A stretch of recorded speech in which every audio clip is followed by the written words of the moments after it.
Assalamualaikum warahmatullahi wabarakatuh. Perkenalkan, nama saya Fethi Ruslan dengan NPM B1A023428. Saya berasal dari Fakultas Hukum, Prodi Hukum Universitas Bengkulu. Di sini saya ingin membuat video review buku yang berjudul Hukum Pidana Internasional Suatu Pengantar, karya Prof. Dr. Edio S. Haris untuk memenuhi tugas dari mata kuliah Hukum Pidana Internasional. Buku ini sendiri ditulis oleh Prof. Dr. Edio S. Haris sendiri dan Muhammad Fathahillah Akbar SLLM, Devita Kartika Putri SLLM. Buku ini bertebal 364 halaman. Buku ini diterbitkan pada tahun 2024. Pada bab 1, buku ini membahas pengertian, karakteristik, dan sumber hukum pidana internasional. Bab pembuka ini memberikan landasan konseptual yang sangat penting bagi pembaca untuk memahami hukum pidana internasional.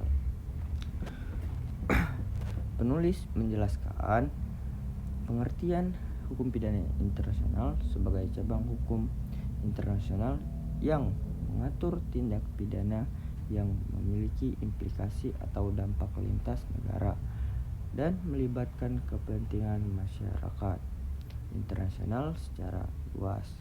Karakteristik hukum pidana internasional yang dibahas meliputi sifatnya yang universal, adanya pertanggungjawaban individu dan peran negara serta organisasi internasional dalam penegakannya.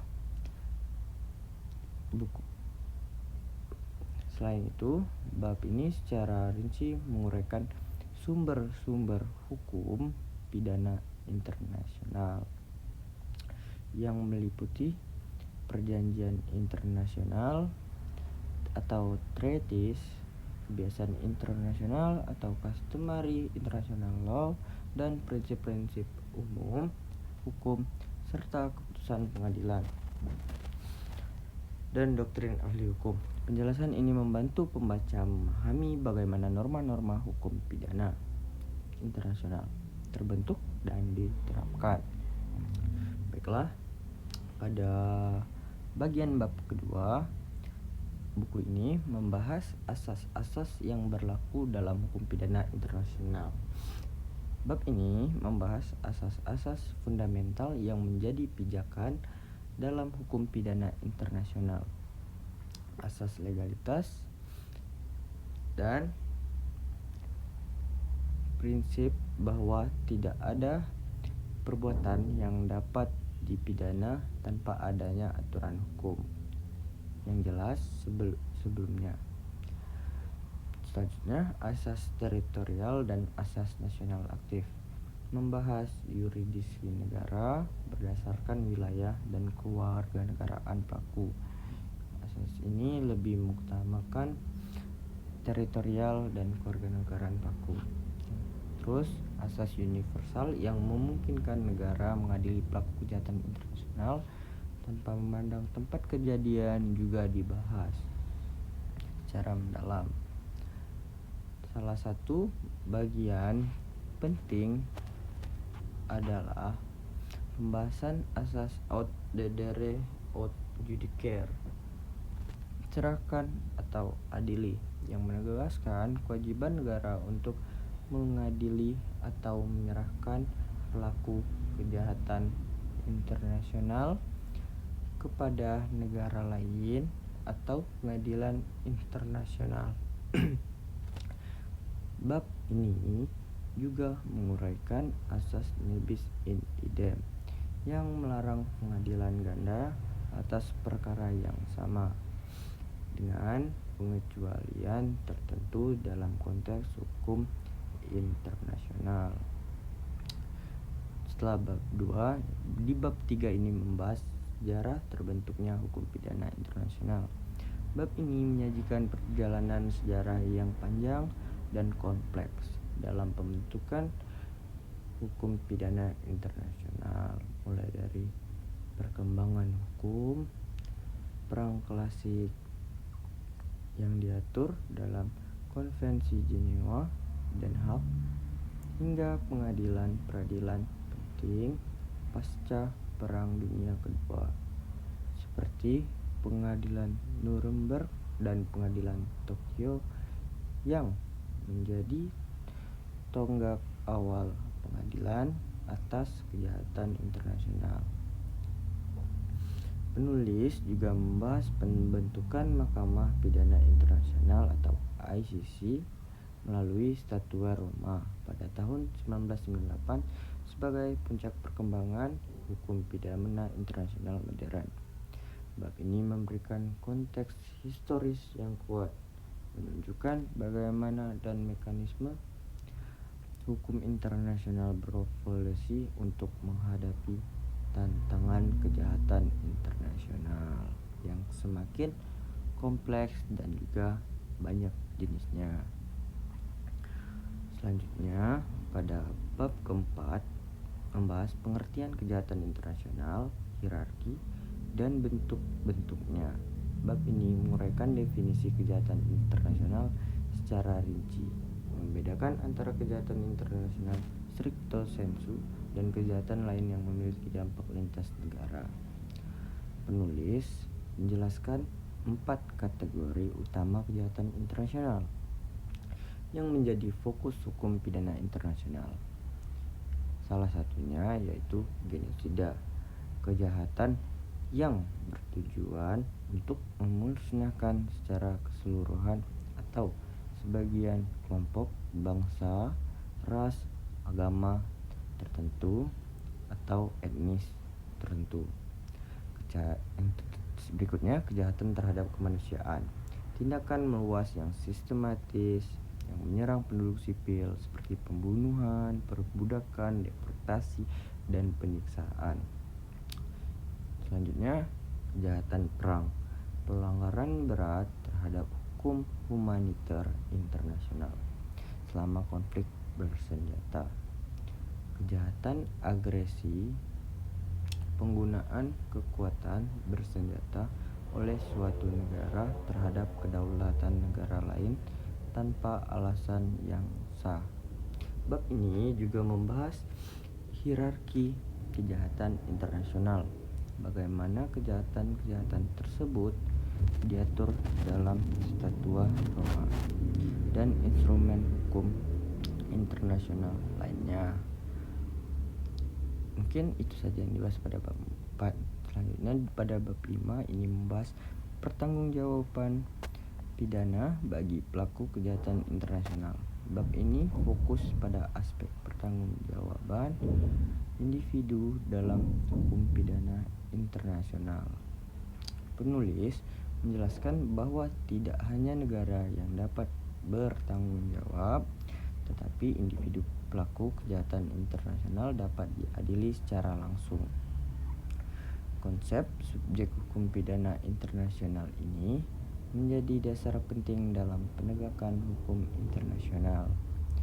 Bab ini juga membahas teori-teori pertanggungjawaban, termasuk tanggung jawab komando, tanggung jawab bersama, dan tanggung jawab individu.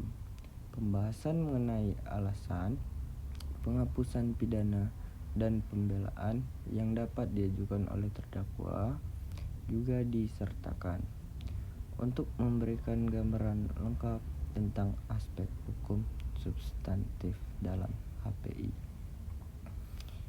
Berikutnya, pada bab ke-6 buku ini membahas mekanisme penegakan hukum berdasarkan hukum pidana internasional. Bab ini membahas secara mendalam mekanisme penegakan hukum pidana internasional, baik melalui pengadilan nasional maupun internasional. Penulis menjelaskan peran Mahkamah Pidana Internasional atau ICC sebagai pengadilan permanen yang memiliki yurisdiksi atas kejahatan internasional tertentu, serta pengadilan ad hoc yang dibentuk untuk kasus-kasus seperti pengadilan Rwanda dan pengadilan Yugoslavia. Bab ini juga menguraikan prosedur pemeriksaan perkara mulai dari penyidikan, penuntutan, persidangan, hingga putusan, dan upaya hukum. Penjelasan tentang prinsip komplementaritas ICC yang mengutamakan pengadilan nasional juga menjadi bagian penting dari bab ini.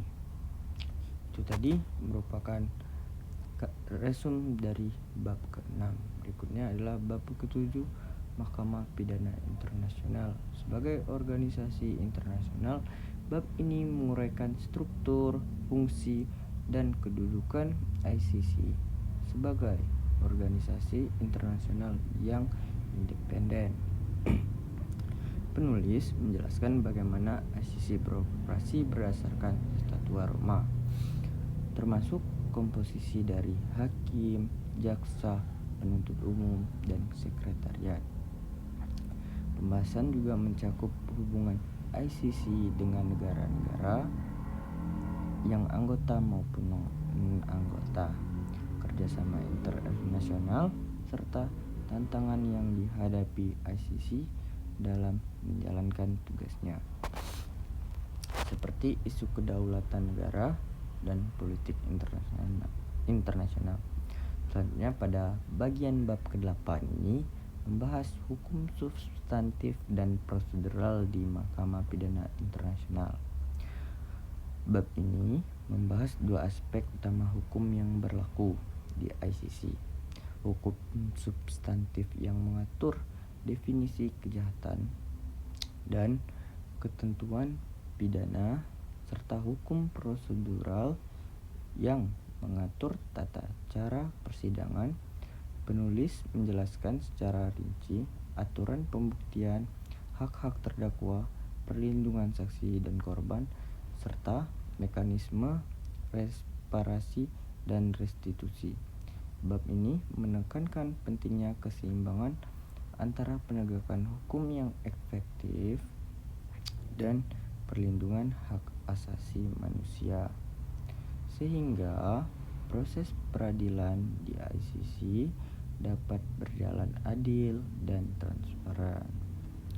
Berikutnya pada bab ke-9 membahas aspek korban dalam hukum pidana internasional.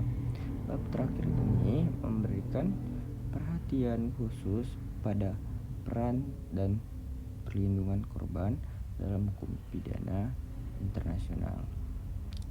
Penulis menjelaskan hak korban untuk mendapatkan reparasi, partisipasi dalam proses peradilan, dan perlindungan dari intimidasi atau pembalasan.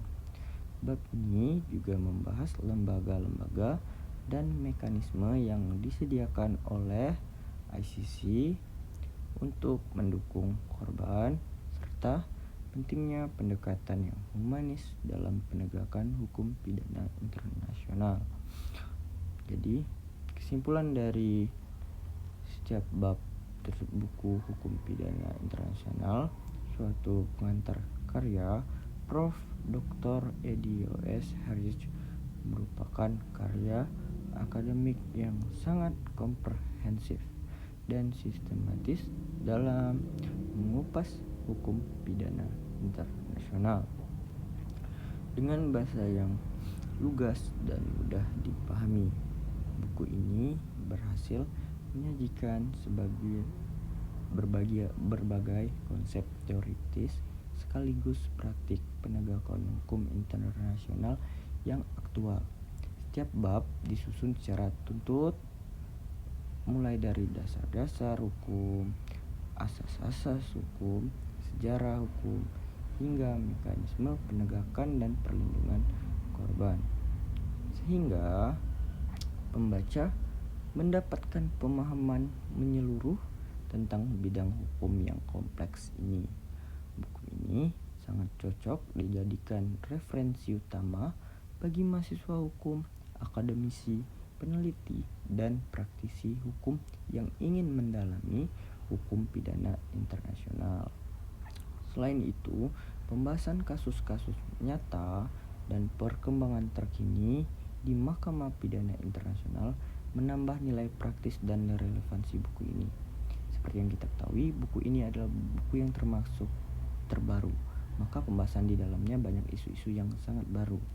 Dalam konteks global, buku ini tidak hanya memperkaya wawasan hukum, tetapi juga menegaskan pentingnya keadilan dan perlindungan hak asasi manusia dalam menghadapi kejahatan internasional. Mungkin itu saja yang bisa saya sampaikan. Apabila ada kesalahan atau kekurangan pada tugas video ini, saya mohon maaf. Kepada Allah saya mohon ampun. Wabillahi taufiq wal hidayah. Wassalamualaikum warahmatullahi wabarakatuh. Terima kasih.